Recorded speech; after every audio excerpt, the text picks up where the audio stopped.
Pues això bàsicament és el que pinte jo tots els dies. Si el treball en el camp és el que diem antes, és algo de tots els dies, això és el meu dia a dia, no? El buscar, i moltes vegades no és que ho busque conscientment, i tampoc és que siga algo ni quasi esotèric, no? Apareix moltes vegades sense jo donar-me compte, no?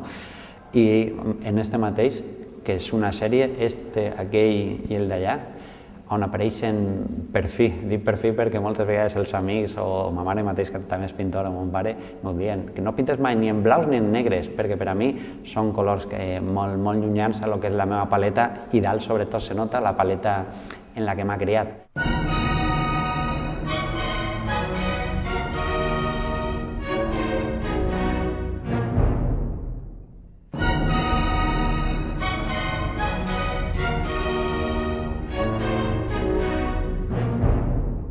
En esta última sèrie, que és una sèrie, per lo que diem antes de Rembrandt, així sí que apareix i és evident, perquè és una sèrie sobre Susana y los viejos, un quadre, crec que té dues versions Rembrandt d'ell i molts dibuixos.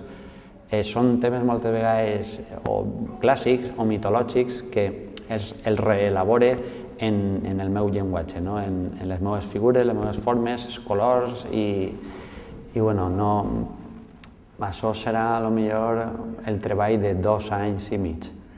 Això últim des de l'estiu així, perquè estava pintant més que res per a aquesta paret. Volia que foren 5 quadres, però n'ha posat 3 així perquè tots eren massa forts. Potser haguera composat un mural sobre el mateix tema de Rembrandt.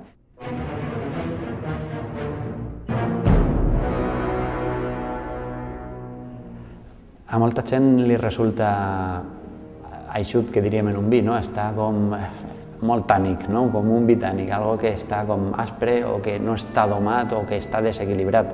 En canvi, si deixes respirar la copa,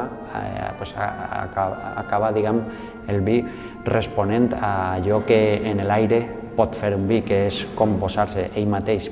En els quadres meus passa moltes vegades que quan t'acostumes a estar davant d'un quadre ni el veus trist, ni el veus negre, ni el veus macabro, que m'han dit moltes vegades, ni és algo deprimit o depressiu o fosc, tot el contrari. De fet, negre jo no he gastat mai, perquè per a mi no és un color que el veig a la natura. Si no el veig a la natura no està en la paleta, no apareix.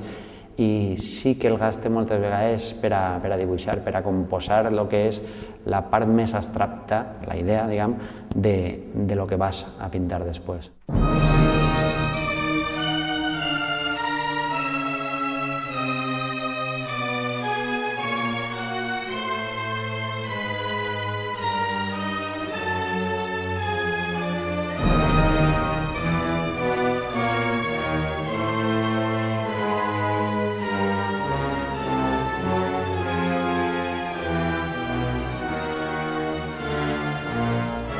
Podria trobar-se fàcilment un fil conductor de tot, no? Perquè l'altre dia, de fet, en el blog apareix la idea de que els quadres, els meus, es comencen però acaben o continuen en l'altre, en el següent. I moltes vegades quan estàs pintant alguna cosa, a mi em passa, sovint treballo molt, potser massa i no és massa bo, però moltes vegades quan es comença o estic a meitat d'una idea, se me'n va de les mans i la deixo a meitat en un quadre i passa un altre, perquè crec que la puc acabar en un altre. I potser quan torno enrere al cap de 4 quadres i a buscar el primer, resulta que la idea era una merda, era algo que no anava a cap lloc. On hi ha vegades que sí, que només com a idea s'ha quedat inconclús en un quadre i valia més el primer que les 3 últimes versions de lo que jo estava fent.